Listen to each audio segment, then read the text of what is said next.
Well, hello again, everybody. It's been a while since I said that live, but we are the Highest Tier Potty, your weekly unfiltered wrestling and entertainment. Welcome to the World Elite Podcast. We're free and available wherever you get your podcasts. We're on YouTube as well. And coming out of the shadows, I'm Marcus. He's Dylan. Jordan is not here with us tonight. He'll be back with us next week. How you doing? Doing pretty good, man. Yeah, Jordan's out with the air condition issue. His central air went out for some odd reason. I guess they need a repair on it, and they have like one window unit in their living room, so they're all like bunched up together in the living room trying to get some good air in this crazy heat that we're getting right now. But yeah, Jordan will be back next week for our Money in the Bank predictions next week. So Jordan will be back, but it's just us two tonight, and it feels weird going on live stream. We used to stream every week, and now these video uploads are helping us with content. We're doing a lot of stuff on the channel, YouTube Shorts, YouTube video uploads, audio content. You know, we're doing a lot. So Yeah. it's not necessary to go live every week. Yeah. I mean, we're going to go live for a few prediction shows and whatnot. Yeah, like we're going to do one for Money in the Bank next week because we skipped the last two because the last two King Queen of the Ring, I thought was a shit pay-per-view, to be honest with you. Clash was good, but it could have been better. I'm just being sarcastic saying that, but yeah, it's been a while. I mean, we've been kicking ass with the shorts and the YouTube vids. By the way, I got just a little round of applause. What's up, Justin? From the End Time Wrestling Podcast. We now hit 400 subscribers on YouTube. And Dylan is now in the 4,000 clan with myself. His solo video on the Wyatt 6 hit over 4,000 views on Twitter, just like my Becky Rhea WrestleMania prediction vid. Yeah, absolutely. Didn't expect that whatsoever, but I knew it was a hot topic. I knew I wanted to drop something, and it was my first video upload that I'd done with me because I've been dropping a lot of stuff for you, but whenever it was my turn, I said, fuck it. This is something I've been looking forward to. I know a lot of people have been looking forward to it, but like the QR codes, I was rushing to my TV. I was having to rewind it, catch it at the perfect frame to get the QR code, and I would like to go search for it myself. I didn't want to get on Twitter to find it. I wanted to get it myself. So the moment I knew that this day was coming, I wanted to do this video. So I gained the courage to get in front of a camera. It took me a few takes to get it, I'm not going to lie, but I got it, I uploaded it, and it was successful. So it definitely feels good. Before moving forward, I got a bone to pick about this fucking weather. We're not lying when we say it's hot down here. It's only June. Today is June 25th, and it feels like it's August 25th. We're in the 90s, and then you got these dumbass meteorologists that are like, oh my god, this is record-breaking weather, and it's only June. Look, I have one simple thing I got for these damn meteorologists. Shut the fuck up. There. And for the ones that can't wait for a hurricane to come near us, You can suck my fucking dick.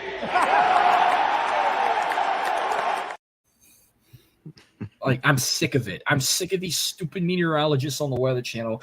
Oh my God, are we going to finally get a hurricane? No, it's going to Mexico. Let Mexico have it. I don't give a shit.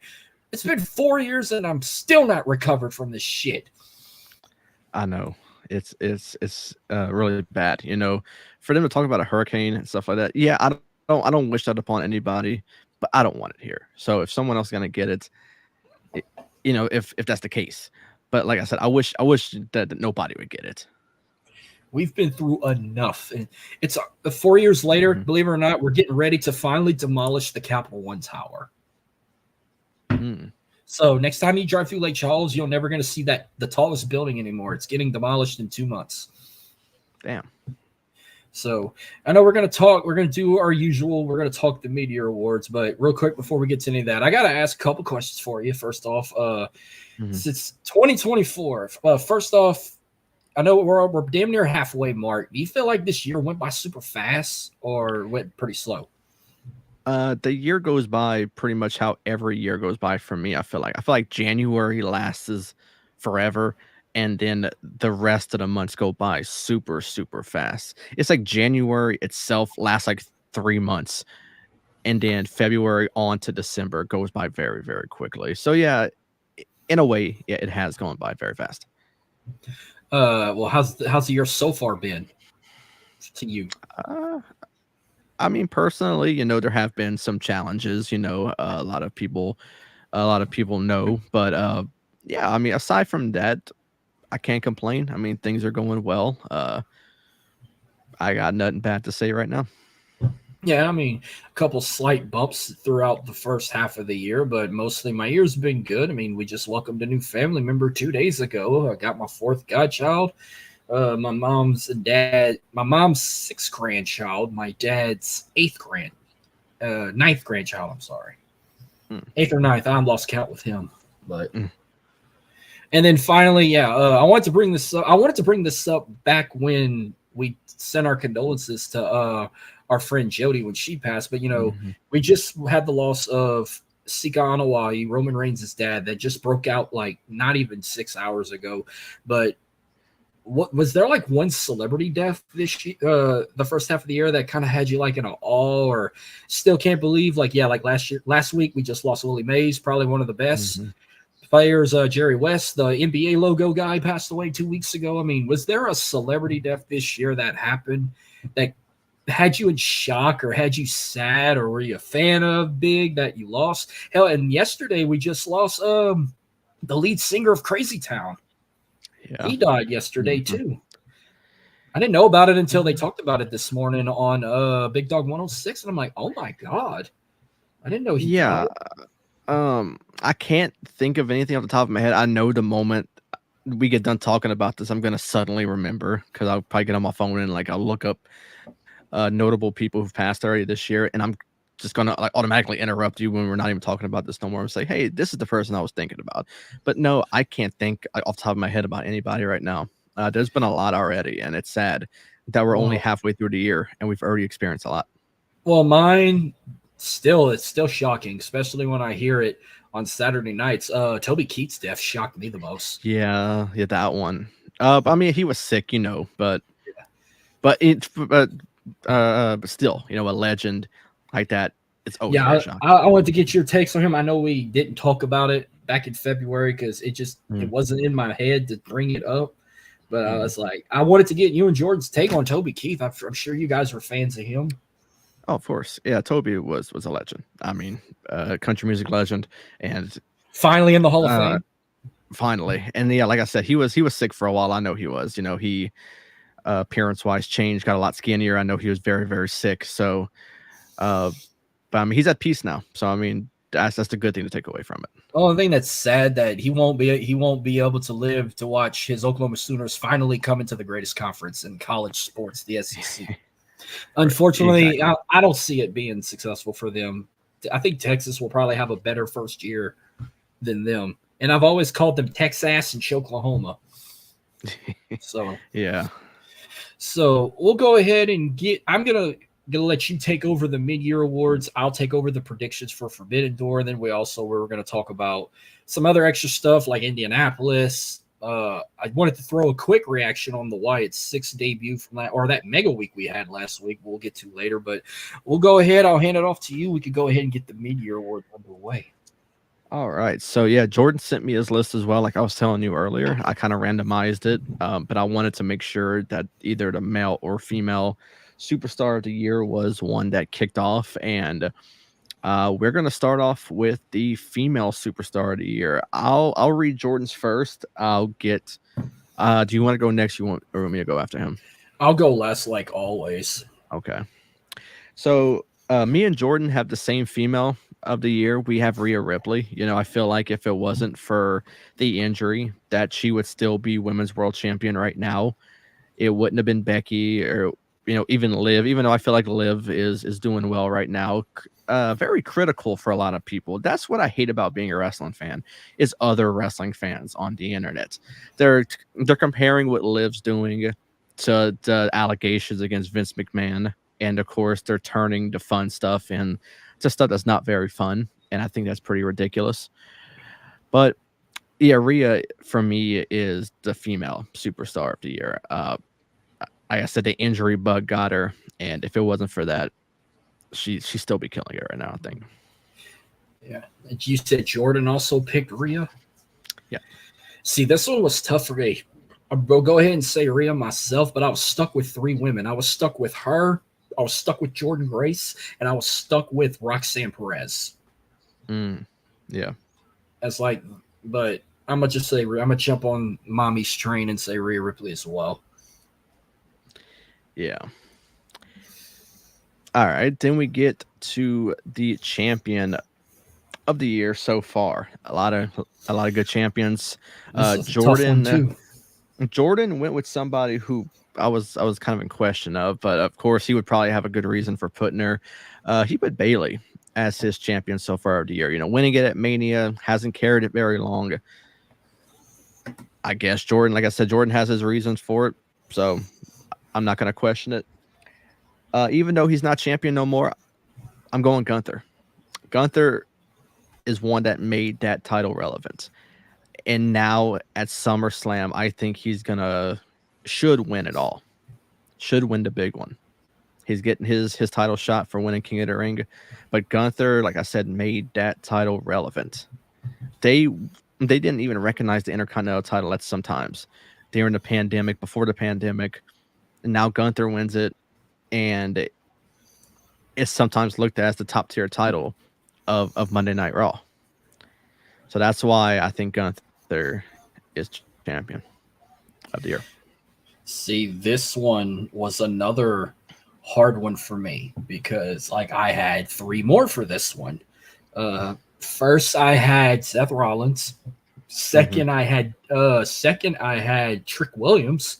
And third I put, even though I don't care for that reign, at least he defends it, I had to put Damian Priest in there too.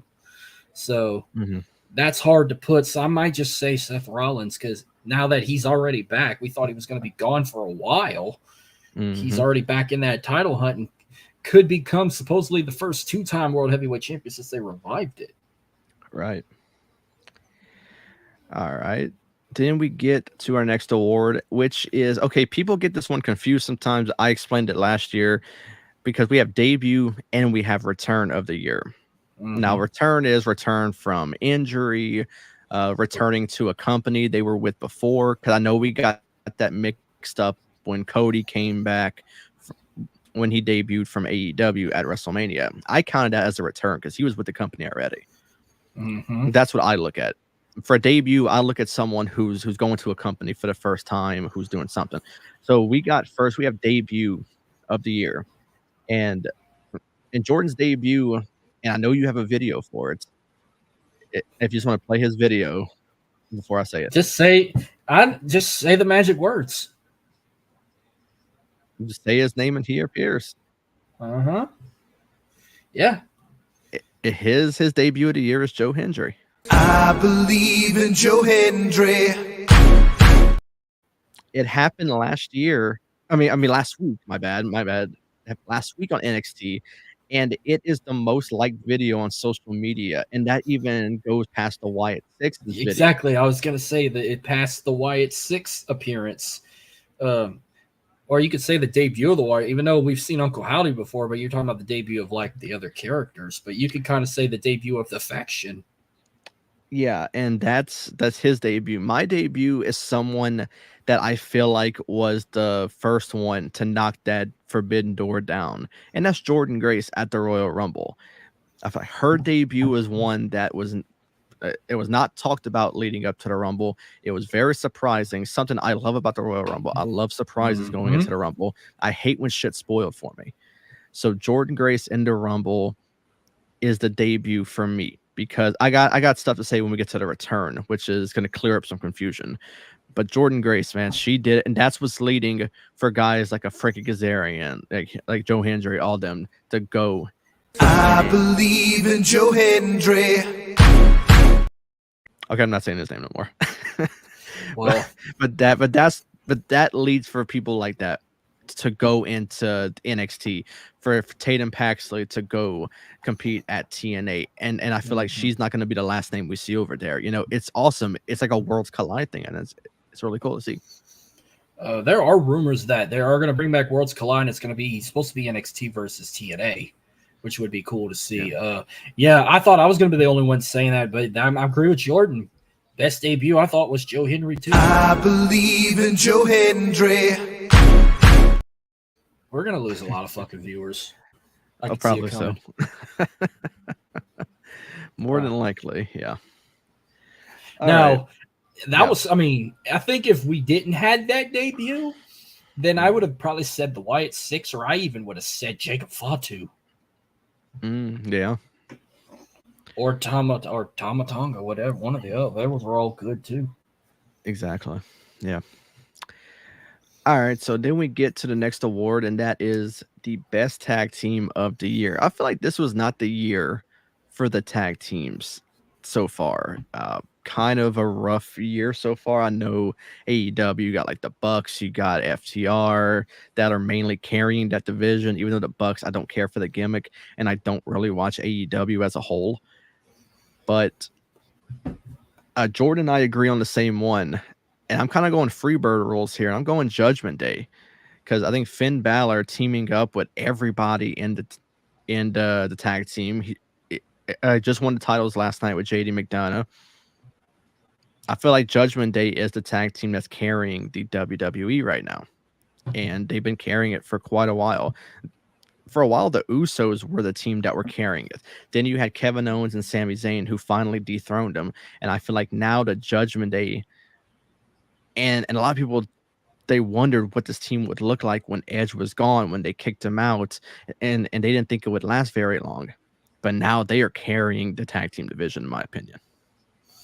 So my tag team, I put Axiom and Frazier. Okay.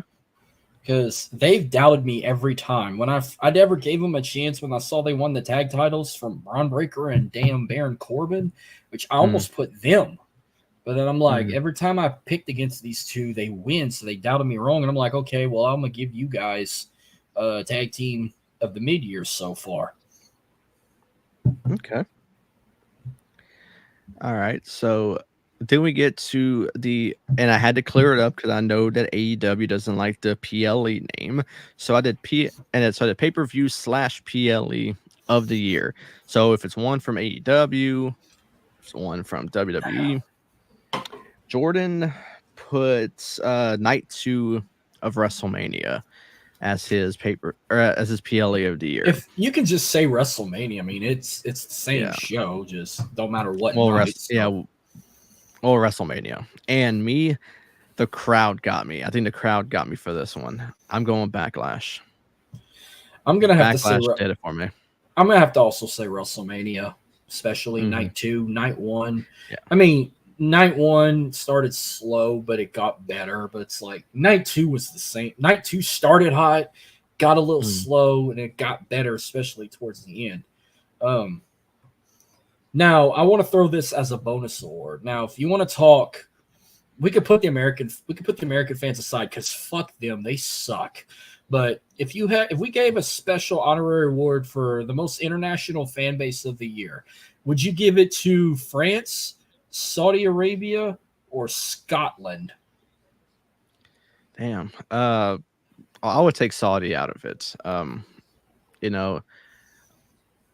think I would go with France. I think France was the one that did it for me. Scotland was very good too. I'm gonna pick my Scottish. I'm picking my Scottish people, so I'm gonna say the Scottish Clash was the best. Now, We still got. I know we know how Canada can be. You know, we got money. You know how they got. But this, I think a storm's coming. Wait till we go to Berlin. I want to see how the Germans act at a WWE show. They could be the best fans of the year.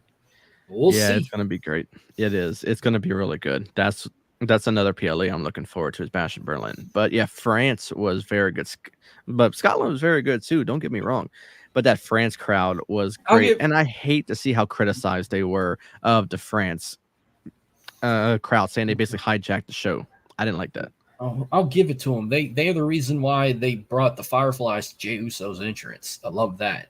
But it's like Yeah. the Scottish people were singing some. They were singing some fucking fight song every time a star they were cheering for. They were just like, I don't know if they were taking a Celtic FC fight song or a Ranger FC fight song, and they were replacing it with Cody or Drew or what or Bailey. Like they were doing the same fucking chant. But it made it so good. And then they didn't give a fuck. They were doing the shut the fuck up shits and all that, unlike France. Oh, you can't forget the Australians too. Yeah, the Australians were good too. But I forgot about the Australian because that was I had to get up at 4 a.m. for that show. I hope to never do that again. Yeah, that was the only bad thing. We had to get up so damn early for it. I feel like I wasn't really I guess good to appreciate the crowd because of how tired I was. And then I also got COVID that weekend. So it's like a double negative for me. Damn, you had COVID the weekend you went to your show? The Sunday we came back is when I tested positive. Okay. Yeah, it sucked. All right. So we get to the best match of the year. Jordan went with Roman and Cody from WrestleMania 40. I'm going with Bryan Danielson and Will Ospreay from AEW Dynasty. You have two of the best technical wrestlers stepping into a ring and going nuts. I didn't watch the pay-per-view at the time, but I did watch the match, and wow. It was like Omega Ospreay level good. It was Omega and Danielson from Grand Slam good. It was all around fantastic. So it's AEW, a company I don't watch, a company that until they get their shit together, I'm not really gonna pay attention to, but it's great. So I'm gonna put what's going on, Gunther Ivan? I'm putting Gunther and Sami Zayn from WrestleMania. I mean, that was good tough. It was tough with that or Roman and Cody. Roman and Cody had the best ending ever. Yeah. The ending was fantastic with because all Cody the finally finished the interferences. story. With all the interferences, with Jimmy and Jay fighting, then you had Solo, then Cena, then Rock, and Seth, and Undertaker, and the celebration after. Yeah, that was some Avengers Endgame ending shit. But yeah, it was fantastic. So I had to give it to Gunther and Sammy. Even though I'm kind of getting annoyed with Sami Zayn now. He's been annoying me lately. Yeah. I'm not going to ask you your prediction for Money in the Bank. We'll get to that next week when we talk about that match, even though I feel like I know what route we're going. And now we get to the other portion of it, and it's the best return so far of this year. Jordan went with same one I got, and I went with Bo Dallas. Yes, it's the Wyatt Six, but Bo in particular, because this guy was a jobber. I mean, he was legit a member of a group called the Social Outcast. And he has the Bo Leave gimmick, which was funny for a while. It was a comedic gimmick for a long time. He had the undefeated streak, and I think it was R-Truth that was the one who defeated it in a very quick match against Bo Dallas. And then he's a joke after a while, and then he gets released. He comes back as Howdy. Bray passes away. They have this documentary, and people find this newfound respect. Not so much for the person that Bo is, because everyone, of course, respected him, but for the gimmick. Because at first, people saw this Uncle Howdy gimmick, and they thought it was a waste of time. But then they get more into it. They have the match with LA Knight and Bray Wyatt at the Rumble that you were at. then Howdy jumps on LA Knights. It looks like he missed him completely, and people were even joking on that. But we really didn't get to see much of Uncle Howdy because of everything with Bray. When Bray disappeared, so did Howdy. But now Howdy's back with this brand new faction. The main thing that bothered me about it was people thought it was a cash grab, saying, "Oh, this is the way they're going to build on Bray's legacy." Is simply a cash grab for merchandise, for this, for that. But look at that interview that Bo basically had with himself last night. That thing was, if we have promo of the year at the end of our end of year awards, that has to be the winner. And it was a backstage thing. It was a pre-tape thing that happened. And the sad part about it, it was in the Firefly Funhouse. When I noticed that, oh man, like it's enough to make a grown man cry right there. But Bo Dallas coming back, getting this new gimmick. Well, he was already Howdy, but he has this new set of people with him: Joe Gacy, Rowan, Nikki Cross, Dexter Loomis, and then people tend to wonder, well, it's the Wyatt Six, but there's only 5 members. I mean, for me, Bray is the 6th. I mean, this was his creation, and Howdy is bringing it to life. So that's what I'm thinking. A lot of people say, "Oh, it's going to be Alexa Bliss whenever she's ready." No, she needs to come back as her goddess gimmick.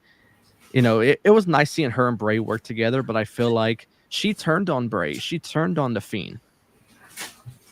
So, if anything, they're going to go after Alexa.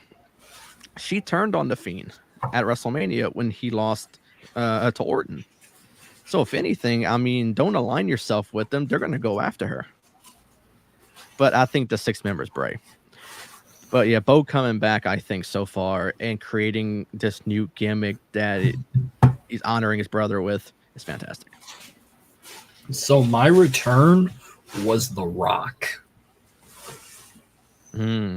Final boss. Oh, Ivan says, hoping with Papa H direction is given Taylor Bo the creative control as well beside WWE to input ideas to reinvent himself as the Wyatt Six. And yes, I agree. Promo. Yeah, I agree. Ivan, hell yes.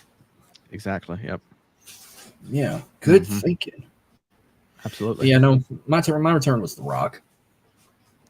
That led to this kick-ass story. Even though people shit the tag match, I enjoyed every bit of The Rock being involved with Cody and Roman's feud, and even throwing Seth Rollins in it.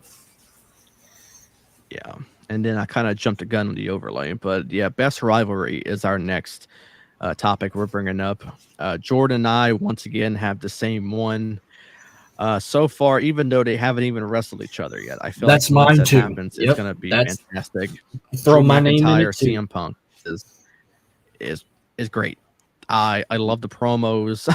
I love Drew's promo. Was talking about his wife and I think a stupid looking dog or something.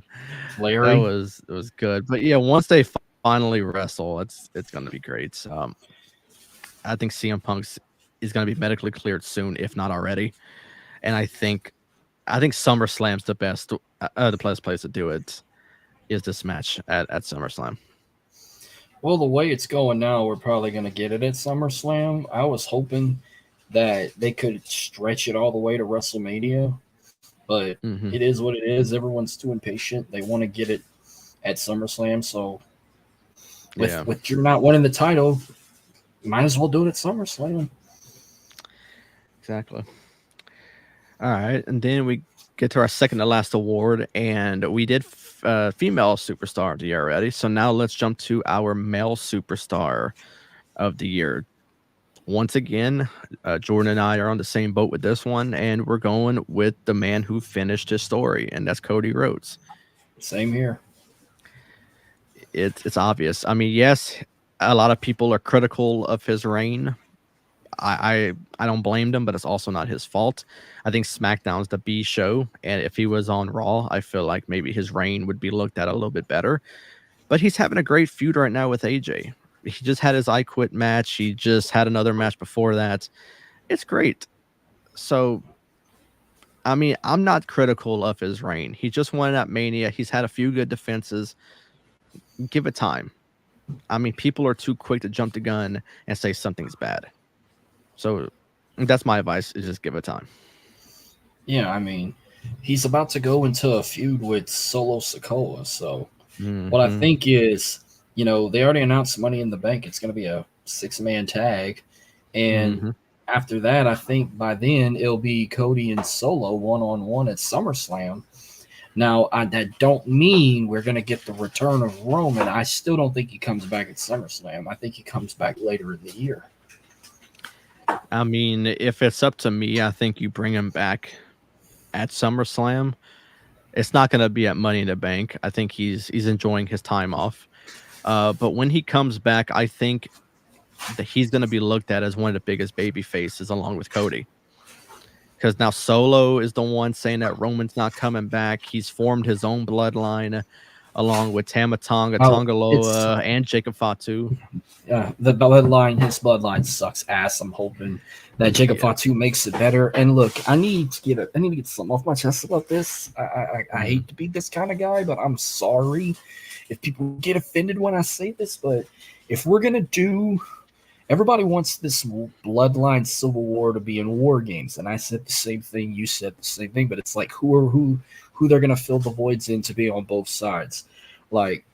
With how I see it now, I thought The Rock would be on Roman's side, but I feel like Rock's gonna be on the evil side. He's gonna be with Solo. So Mhm. I feel like um the Solo side is complete. To have a team Mhm. of 5, you'd have Solo, The Rock, Tama Tonga, Tongaloa, and Jacob Fatu. For Mhm. Roman's side, you already have 3. You'd have Roman, Jimmy, and Jey Uso. I feel like this would be the time. If you're gonna bring anybody else, get Hikuelo to Mhm. come, Haku's other son. And then I think you get Umaga's son, Zilla. Yeah, I mean, I think Zilla is more of the thought of the next member rather than like a Hikuelu. I know Hikuelu, I think his contract is coming up or it's already done with New Japan. But Zilla, I think, needs a little more time. All he's really done is wrestled a handful of GCW matches, and that's it. I think Well, this guy needs a little bit more preparation. Yes, he is the son of, Haku. and Well, Zilla's Umaga's son. well, Hikuelo it's is Umaga's Haku's son. other son. Yeah, right. Haku's Like I son. said, no, like I was saying, Zilla is the son of one, in my opinion, one of the best Samoan wrestlers, and Umaga. Mhm. And that's Samoan Spike he does. I don't know if you ever seen videos of it. It's Oh yeah, I've out of this seen Umaga world. do it to Cena in person. Y You seen Oh, no, that I'm talking about thumb? Zillas. I'm talking about Zillas. Oh no. Oh my god. I'd have to go to Dude, GCW and look at that. he revamps the Samoan Spike. It's better than Solo's. I think it's even better than Umaga's, and that's saying a lot right there. Because he does it like more high flying. Like he picks the person up and he Samoan spikes him in the air. I mean, this dude is legit, but it'll be nice to have him over. I know he's making a lot of words on social media that he will be coming at some point. But yeah, Hikuelu would be another nice touch to this bloodline story. But but fuck, Jacob Fatu's got like 7 kids. I feel like this bloodline story is never gonna end. They all have a bunch of kids, but yeah, Jacob has the most. I think he has 7, and he's only like 30. He's only like 32 years old, and he's got 7 kids. Like Yeah. this bloodline story is never ending. Well, yeah. Well, back to my point. I'm like, I can't think of any other names in this family tree. I'd have to go back and look at to like kind of find one more name or 2 more names to be on Roman's team. But what I'm saying is, if we're gonna have another Bloodline Civil War, if we're gonna do Mhm. another War Games with this, it's got to be like Family Feud. It's got to be full family members at it in Samoan descent or the Anawahi family. No outsiders allowed. And what I'm talking about is if I hear Sami Zayn's fucking name one more time to be put in this, keep no whites allowed. Keep that white Canadian out of this fucking feud. Wow. Yeah, Leave I've been it, seeing leave his name it, being talked about. leave it, Yeah, I don't like leave that. it. And plus, he's already fucking annoying me right now. Like I said, Chad Gable should have beat him at Clash at the Castle, but Yeah. leave him out of this fucking shit. No honorary shit. Let it be actual family members in this feud. Mhm. Yeah. If you want a good storyline, you want a good bloodline civil war, do like you did at Money in the Bank. Don't have no outsiders of the family. Put actual family members going at it. You saw how good Yeah. it was last year at Money in the Bank when it was the tag match. If you're gonna do a 5-on-5 war games with cousins battling each other, holy shit! So sign me up. Exactly. Yeah. Yeah. I'm all for it as well. And then we get to our last award, and that is the superstar that we think is going to break out by the end of 2024. Wait, you did Male of the Year already? Did I? I thought. Well, we said Cody was ours. Oh yeah, I think you said Cody as well. Yeah, Cody. Yeah, okay. Yeah, Cody. Cody's my. I got me wondering. Yeah, because I said my return was The Rock. Mel, yeah, I jumped in and said, yeah, mine too. Y'all said Cody Rhodes. I also said Cody. Yeah. Just play it. Wait, we already played it. Wait, he must have missed it. Just do it again. Well, wait, what's the breakout star of the year? Well, I didn't say it yet. I was gonna let you just fulfill the need of Ivan. Well, let me go first because he's my breakout star of the year, Joe Hendry. I believe in Joe Hendry. Okay. Nice. Jordan went with someone who I feel like has kind of broken out, but I think maybe he's thinking potential world title level, and that's Braun Breaker, which I see it. I had him as a breakout star 2 years ago, actually. I made him breakout star in 2022, and then last year I said Trick Williams. This year I'm saying Joe Hendry. I believe in Joe Hendry. So I'm going with somebody who unfortunately I think suffered an injury this past Monday, and I think as a single star he's fantastic. And I'm going with Ludwig Kaiser from Imperium. He got as injured. A single star. Yeah, he got injured. Yeah, on Monday. Yeah, that sucks. But hopefully it's not serious. But yeah, he did suffer an injury, and hopefully it's not that bad because I think as a single star, he's really good, and I think he could be booked really good as a single star. Yeah, but look, I actually agree with your brother, Braun. They are about to. They already did. They said he runs the ropes at 20 miles an hour. Who the fuck does that? That's wild. Cruiserweights can probably do that, but he's no cruiserweight. No, not at all. Well, that will conclude the mid-year awards. Before we get to Lucky City, I want to get two other predictions real quick. So I know, or did I say two? Yeah, two left. So with Money in the Bank coming up, they got a couple spots left in the Money in the Bank ladder matches. I know they got one more spot for the women. No, two more spots. One more for SmackDown, one more for Raw. Same thing for the men. So, like as of right now, Sky qualified, defeating Zelina Vega and Kiana James.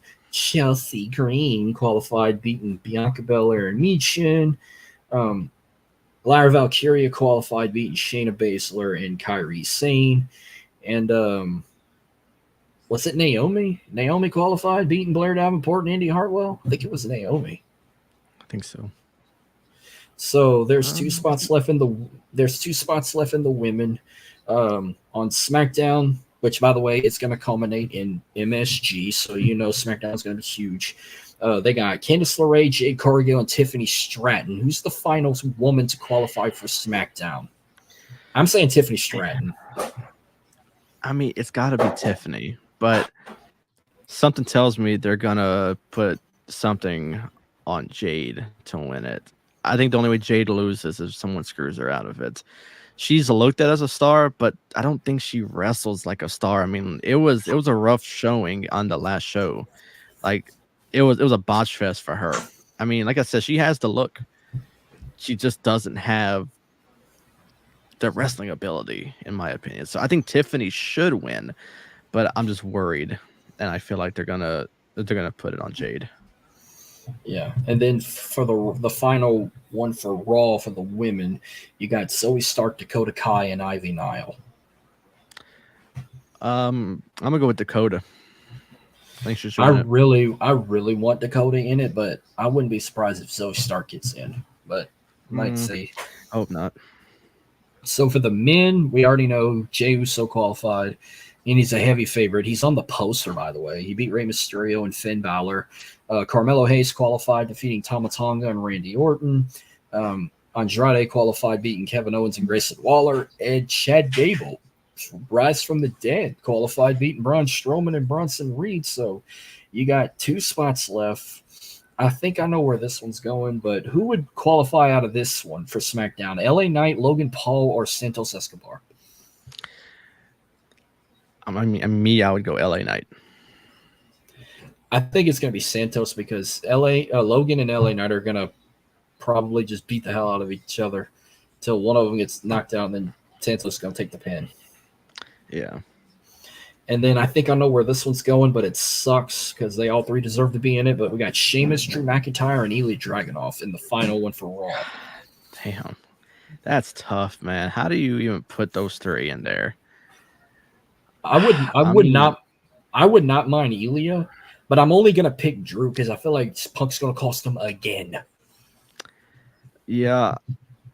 I'm gonna go with Drew also. If he's not screwed out of the match itself and Ilya wins, then Drew's gonna win and Punk costs him at Money in the Bank. So I guess I'll go Drew just for the scenario at Money in the Bank. I mean, you wouldn't be surprised if Punk shows up on Raw, screws him again, and either Ilya qualifies or Sheamus. But I think Punk will show up at Money in the Bank and maybe knock him off the ladder or just like stare at him where somebody else knocks him off the ladder. Mm-hmm. Right. Yeah. Well, tell you what, we want to talk about being spoiled. Let's talk about the Hoosier City real quick. So Indianapolis just partnered with Indiana Sports or some shit like that. They just made. I love these announcements by Triple H. He did it with WrestleMania 41 in Vegas. He did it for SummerSlam in Minneapolis, and then at the end he always ends it with, "So that just leaves with one simple question: Are you ready?" But so we now know the Royal Rumble in 2025 is going to be in Indianapolis, Indiana, at Lucas Oil Stadium, home of the Indianapolis Colts. And down the road, it will also get a future SummerSlam and a future WrestleMania, which that's pretty cool. No other city's ever gotten lucky. And now we're in this new era where there's no longer the big 4 or the big 5. So they're kind of dropped Survivor Series as one of its biggest shows of the year, plus Money in the Bank. And now they're sticking with these 3, calling it the Mega 3, or Pat McAfee likes to call it the Wrestling Holy Trinity, which I like that. I mean, I don't know what's a better name, but I'm going to stick with the Mega 3 because they're the only 3 of the big 4, the big 5 to be in stadiums. I think it should stay that way. By the way, I mean, I'm okay. I mean, I get if they go to Saudi Arabia with shit, but I think these are the only 3 that need to be in stadiums because they sell. Now, Royal Rumble needs to be the only one to stay as one night, not 2. I can't handle a 2-night Royal Rumble. I can barely handle 1 night. I'm okay with SummerSlam being 2 nights. WrestleMania deserves to be 2 nights, but it makes you wonder about which. I thought, well, they're not going to host it in 2025. I think they host SummerSlam in 2027, and WrestleMania it'll probably be like 44 or something because 41's in Vegas, 42's supposed to be in Nashville. If they don't host 43, like I said, SummerSlam might be in Indianapolis in 2027. They might host 44 in 2028. So, and that would kind of complete the circle of life for Indy, hosting the Super Bowl, the College Football Playoff National Championship, the Final Four, the Olympic Trials, the NFL Combine, all this shit. Mm-hmm. Yeah. I mean, I think it's awesome. I think a city like Indianapolis gets it, and it's at Lucas Oil Stadium. It's a big football stadium, and I think that with how well the company is performing right now, as far as like attendance goes, I know they had a long band of sellout crowds leading up to Mania and even after. I know their sellout crowds were amazing, and I think that the product that WWE is producing right now, it gives I mean, it gives them their reason to show up, and I think the crowd's gonna do well for the Rumble. First time ever in February. That's gonna be a weird Yeah, change. that's Yeah, okay. I mean, There's if it's just more. one day, I mean, it's okay. I mean, it's not like you're waiting from January all the way to a long date. You know, it's mainly at the end of January, always at the end of January. So it's just February 1st. So I mean, it's not the worst thing in the world, but it's just weird. Now, there's more to this. The fact that they're doing it in February, there's a possibility that they might do a bonus PLE in January because you would go 2 whole months without a PLE because after Survivor Series they don't do TLC no more. Which I wish they stop all the gimmick. They're kind of am stopping all the gimmick pay-per-views. I'm okay with Money in the Bank still sticking around, but then there's some people that are like, drop the Money in the Bank PLE, do it at WrestleMania, especially if you're going back to 2 nights. But like, we're getting Bad Blood back after 20 years. It's replacing Hell in a Cell in October. That's pretty sweet. You know, they also got rid of Extreme Rules. I wish they just rename Elimination Chamber, rename it No Way Out. Go back to No Way Out. Like, I hate the gimmick pay-per-view names. But yeah, February 1st. So it's not going to interfere with the Super Bowl got pushed all the way to the end of February now. It's supposed to be the day before President's Day. So like everything got pushed around. Like college football playoff national championships now going to be at the end of January now. Which I think they said that's another reason why they moved it to February 1st, because it would have fell the same week, but they always played on a Monday night. They played the national championship on a Monday night. But I don't care. It is what it is. But yeah, this will be the first time ever Indianapolis hosts the Rumble. First time since 2008 they host SummerSlam. And first time since 1992 they host WrestleMania at WrestleMania 8 at the old Hoosier Dome or RCA Dome that Peyton Manning made famous. Yeah, but for me, if you produce good product, people will show up. So I wouldn't worry about an Indianapolis crowd if they're going to be good, if they're going to be bad, because it all depends for me on the product. And the product right now is fantastic. And I think leading into next year and even the future years that they have the Mania and SummerSlam, I think under Triple H, the product is going to keep getting better. So I'm looking forward to it. I'm looking forward to Lucas Oil getting these 3 events, and I think that is going to do well. And I think with Pat McAfee and the company that he'll have some sort of involvement in these 3 events, because they are. He's doing well, and I think that his involvement is going to bring people there too. I can see him like hosting WrestleMania in the future. But there's already people I saw on Twitter. Oh my God, Pat McAfee's going to win the Royal Rumble in 2025. A bullshit. A bullshit. A bullshit. A bullshit. No, I wouldn't go that far. I'm calling it now. CM Punk's winning the Rumble in 2025 if he's not champion by then. Yeah, I wouldn't go as far as McAfee winning it. I could see him being in it, of course. The hometown guy being in the Rumble. I could see him competing at at a future Mania or whatever. Because I mean, he has surprised in the ring. I mean, he has the athletic ability to compete. But I wouldn't go as far as the winning the Rumble. I think that's a little far. No, I'd rather him just host it. Right. Well, let's talk. I think. Oh, before we get to Forbidden Door, just your quick thought on that. Not that day, not just the week they had, but like mainly the debut of the White Six. I mean, pure cinema. If you're gonna call anything cinema, it's gonna be the Wyatt Six. They executed it perfectly from the transition of noise by the Fiend, then the door that he had on his last gimmick, the piano, the replaying of the piano key from Shatter, like just play the song. The moment I heard that, I'm like, oh my God, they're bringing everything back, and I said, this is unbelievable. Then it comes with Nikki coming out, pointing to the back, and in the back is mass chaos. I know people were giving their thoughts on who some of these people were, but but Chad Gable was the only superstar that was attacked. Everyone else was just an extra or producer that was attacked. Mhm. I know they Yeah. were saying like Gunther or Carmelo Hayes or it Triple wasn't. H, Bruce It Pritchard. wasn't.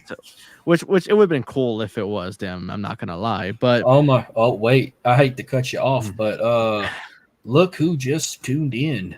I hope Ivan's still watching. Look who just tuned in. What's going on? I believe in Joe Hendry. I didn't even say his name. I background. This is gonna be a fun. He's in. He's gonna shit talk my ass for doing that. Of course. But of all places, Corpus Christi, Texas, to have that here, that didn't happen in Madison Square Garden, Chicago, Boston. None of that. And Corpus did not disappoint. And I was worried that they were going to do this debut in Corpus Christi, but they didn't disappoint whatsoever. I thought it was great. But like I said, you get to the back, Mass Chaos, Eric Rowan as Ramblin' Rabbit. Then you like Nikki as Abby the Witch. Then they go to the back. Dexter is Mercy. Then you got Joe Gacy as Huskus. And then eventually you got Uncle Howdy. Chad Gable he got shot in the head. And like I said last night, miraculous recovery by Chad Gable. Just got shot in the head and now he's walking fine. That is an unbelievable recovery. Corpus was like, they were like, yeah, we gave you a shitty Elimination Chamber pay-per-view almost 10 years ago. We're gonna give you the greatest return ever. We're gonna give you the White Six.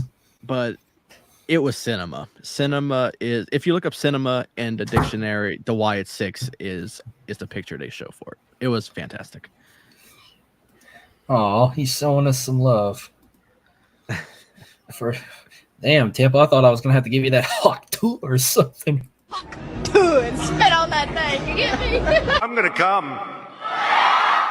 Oh shit! I didn't know it was that one. That's the one you told me to put. I was joking. I didn't think you were really gonna put that one. Well, say you're joking, so I won't put it. You can leave it. I think it's funny as hell. Oh, I took it serious. Oh shit! Oh, comments are about to be flying in now. But I loved it. But I did not see the ending coming. Where the jump scare at the end. They played again last night and scared the hell out of me. Doesn't she remind you of Samora Morgan from The Ring? Oh yeah, yeah. And I hate that bitch. Yeah, but Nikki plays the role great. She does it great. From being a superhero to this, Oh God, I think it's an upgrade. You went Huge upgrade. But from an ugly duckling to a beautiful swan. Yeah, from Nikki ASH to this. Oh yeah. And then the best part about them debuting in Texas is they went to fucking Whataburger right after they killed. Yeah, who was backstage. that? Who was that fan? That went just viral. a random dude. Just a random dude that took a picture with him. I thought it was somebody we followed. I'm like, look at this motherfucker here. No, it's just some dude that took a picture with him. And yeah, you just murdered everyone backstage. And what's the best thing to do after? Go get Whataburger. I love it. Well, hey, for your sake, if they was in Houston, they could have went to Jollibee's or something. Oh yes, I love Jollibee's. I'd have rathered In and Out. But no, if you're gonna go to Corpus, you got to go to Whataburger. That's where it was founded. Well, I mean, to Texas's argument, they have a Whataburger at every exit. So I mean, yeah. Well, now that we finally got some, I don't have to do that as a traditional Texas stop anymore. I can swap that with In and Out especially if I go towards Houston. I just go to Buc-ee's and that's it. But yeah, I love it. But yeah, if you ever in Corpus, you gotta go drive by the OG. That's just to look at. It's like a small little shed. But like their big one, the one they went to, that one's 2 stories. It's like right down the road from the venue. It's right across the Gulf of Mexico. You see the freaking ocean and everything. I've been to Corpus a couple times and I've seen the arena. It's like right there past all those mega hotels. And remember AEW once went over there once or twice for Dynamite. It's not. And remember Elimination Chamber was held there of putting the Intercontinental title and Ryback in that building. We got KO and Cena for the first time in that building. The freaking gif of Seth Rollins. That one. Yeah, I remember that. Well, we're going to wrap up with a small prediction here. It's the return of Forbidden Door, but it's going to be in Long Island, New York at the UBS Arena or in Belmont, the new home of the Islanders. So Temple always also said the whole VHS, yeah, but it was great shit. It was amazing. Well, I figured, you know what? Let's start it off with someone from Long Island. So if this match don't open up Forbidden Door, I think one of the world title matches will. But let's start with MJF versus Hechikero, if I said his name right, which also means wizard.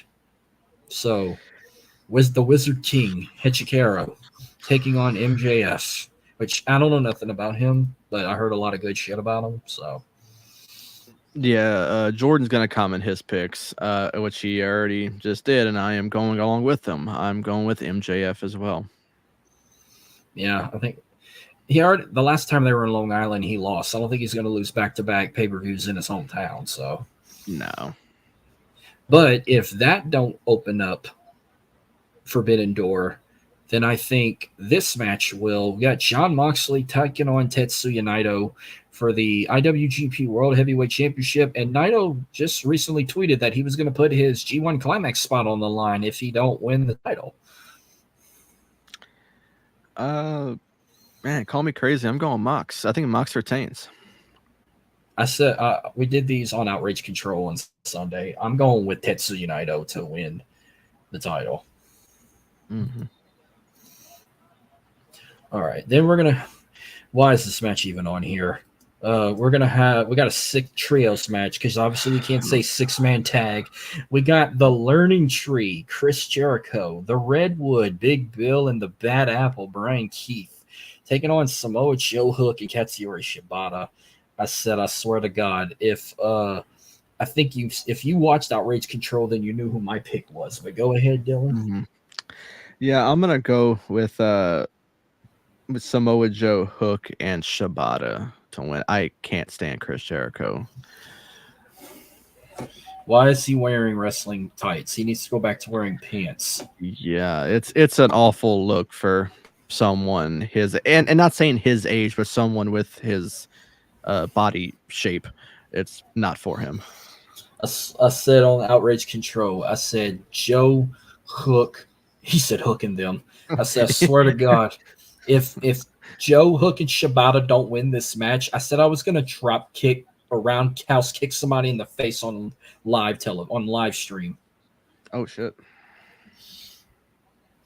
Like that's how bad I want them to win this match. I mean, it could get worse. Like these next two, we're gonna predict. Tony Storm versus Mina Shirakawa for the AW Women's World Championship. And Mariah May will be at ringside to support both. Yeah. I don't know. I feel like Tony should keep it. I don't think that the other one is the one that should dethrone her. I think this is all like who wins the allegiance of Mariah May. I think Mariah May is going to be the one to take it off of Tony. I think she's going to turn on Tony at some point, and she's going to be the one. It's always the protege that is the one that dethrones the champion. And I feel like Mariah May's been with Tony so long, she's going to be the one to turn and eventually take it off. So for now, I'm going to go Tony Storm, and Mariah May takes that some other point. Like I said, I love Shirakawa, but she's not going to win. Tony Storm is going to fucking retain it, and it's going to piss me off. Mm-hmm. I don't know if it's going to piss me off more than this. We're going to have to predict it now. Mercedes Moné taking on Stephanie Vakir in a winner-take-all for both the TBS Championship and the Strong Women's Championship. If there's something I hate more than picking a Chris Jericho match, it's picking a Mercedes match. And it pains me to say, but Mercedes is going to win. Yeah, because she's the CEO. Overrated. That's what she is. Like, I swear to God. Shut the fuck up. Every time I hear them fucking chants. But you know she's gonna fucking win. Tony Khan is doing everything in her power to make her the biggest female star on the planet. And I tried to give her a chance, but I said this shit is so fucking trash. She makes it even worse. Mm-hmm. Yeah. He can do. I'd rather tell people he'll throw a fireball in their face because he's a wizard. That actually made me laugh. Yeah. Say I'm going with Mercedes Moné to win both belts. But at least the matches we got left to predict are some good ones. How about the Battle of the Dragons? We got the American Dragon, Bryan Danielson, taking on the Dragon Shingo Takagi, and it's a first round match in the Owen Hart Cup tournament. Let me take this one first because I got something to say about this. I think Brian's still hurt. I don't think he's 100%. I got Shingo winning this match. But after what I saw on YouTube yesterday, I'm picking Jeff Jarrett to win this tournament. Did you see that emotional promo he cut on YouTube talking about Owen Hart? And, you know, it's been 25 years since his passing. And he was in tears and crying the whole time about it. And then he was talking about the passing of his first wife, who actually died the same day as Owen 9 years later. I didn't know they had the same death day. But remember, she died from breast cancer. And then didn't his father pass away too a couple of years ago? I think so. I think his dad. Yeah. So like in the last 25 years, he lost his best friend, his first wife, his father, and another good friend in Toby Keith. He brought Toby Keith up too, which Toby Keith did play a little role in wrestling. Remember on TNA's opening night in Huntsville, Alabama, he did a live performance and he got interrupted by Jarrett. And then in the main event, Toby Keith interfered in his match and hit him with a suplex. So he got very emotional. As much as I shit talk and make fun of him, that came from the heart, and I hope he wins this tournament for his friend. So I got Shingo winning this match, but I got Jeff Jarrett winning the tournament. I'm gonna go Danielson to win. Jordan, let's say Shingo winning. Shingo. Fucking Christ, Jordan. Temple said that is going to be a match to watch, but you know what else is going to be a match to watch? Zack Sabre Jr. versus Orange Cassidy. That's going to be another show. I think that's going to be the show stealer of the night. Yeah. Man, I don't know. I feel like I should go with Zack Sabre in this, but I think Orange is going to take it. Someone go, well, that's it. I don't watch enough AEW to know. Like, are they still fucking with him? Like is Trent Beretta still messing with him? I don't think or so. Not. Okay, well, if not, then I'm going Orange Cassidy. If he is, then I'm going Zack Sabre because I don't watch AEW. I feel like we're obligated to pick this pay-per-view, and I really don't have the knowledge to really pick it. But I guess I'll go Orange. I have a good reason why I'm not watching it tomorrow night. I'm going to a big intercollegiate rivalry game tomorrow night, and Will Wade's throwing the first pitch in the game, so I'm going to go watch that. But I got the Zack Attack. I got Zack Sabre Jr. beating Orange Cassidy. No disrespect to Orange. Like I said, I think it's going to be match of the night. But Temple said, okay. Yeah. We both hit it at the same time, I think. Okay, you hit it. Okay. He said Danielson is going to go all the way to the finals to be screwed over by Nigel. They said that too and set up their match at Wembley. Yeah, that's what they said on Outrage Control. We could get a Nigel McGuinness Bryan Danielson match. I would love to see that. That would be nice. Yeah. I'd actually start tuning in to AEW to see that feud. Yeah, but no, I got Zack Sabre Jr. winning. All right, so we got a ladder match to crown a brand new TNT champion. So far we have Konosuke Takeshita, Mark Briscoe, Jack Perry, Dante Martin, and Leo Rush. There's one more spot left. If they don't announce it tomorrow night, they're probably going to announce a surprise entry. I said it was going to be. Don't ask why. I just said that because I shit talked it. I said it was going to probably be somebody from CMLL, like maybe Ultimo Guerrero, which the AEW thought, oh, they're going to have big debuts this week. We're going to bring in a legendary luchador. You brought a 52-year-old luchador as your big debut to try and out-top the Wyatt Six. The Wyatt Six, Joe Hendry. I believe in Joe Hendry. And Jacob Fatu. And I got shit. Smashed by a guy who calls himself goes by the name of Eli Drake, and it ain't even LA Knight. It might not be him. Some people think it could be Daniel Garcia, but I don't know who's going to be the last entry. But I got Jack Perry winning the TNT Championship. Yeah, Jordan does too, and count me in for a third. I think Jack Perry is going to win it. I think his gimmick is far too good to not put a title on him. They were going to put the title on him just to do it at first, but now they're making him go through this whole thing to qualify for the ladder match, and I think he's going to win it. Is he still the scapegoat? Is he still going? Okay, yeah, I love that. I miss hearing Tarzan Boy every Wednesday, but I don't know what the hell he's coming out to now. But then we got the main event for the AEW World Championship. Swerve Strickland taking on the international champion Will Ospreay. Man, this is tough. This is tough. Fuck it. I'm gonna go with my gut. I'm gonna say Swerve Strickland. You see, I said Swerve was gonna retain too, but some made a good point on Outrage Control. Like Eli said that possibly Ospreay could drop the international title and win this and lead to him something, because he's supposed to have a big match or something at All In again. Hopefully he don't tat about it, but I don't know. Unless he gets a rematch at All In, I don't know. I just, as much as I want him to win this match, something tells me Swerve's gonna retain. And I'm not hating on Swerve as champion, but you're playing with my fucking heart here. You're playing with one of my favorites in a shit company against a guy who should have been champion in freaking NXT. Yeah. Yep. I'm excited for the match, but hey, if Ospreay wins, I'll be so fucking happy. But if Swerve wins, I called it. Yeah. Well, that will wrap up tonight's episode. I feel like this was fun. We will be doing another live stream next week because we got money in the bank and we are doing a crossover. Well, it's not official yet. I haven't got a chance to reach out to the necessary people, but I'm hoping this crossover goes as planned. So once made official, I will put it on social media.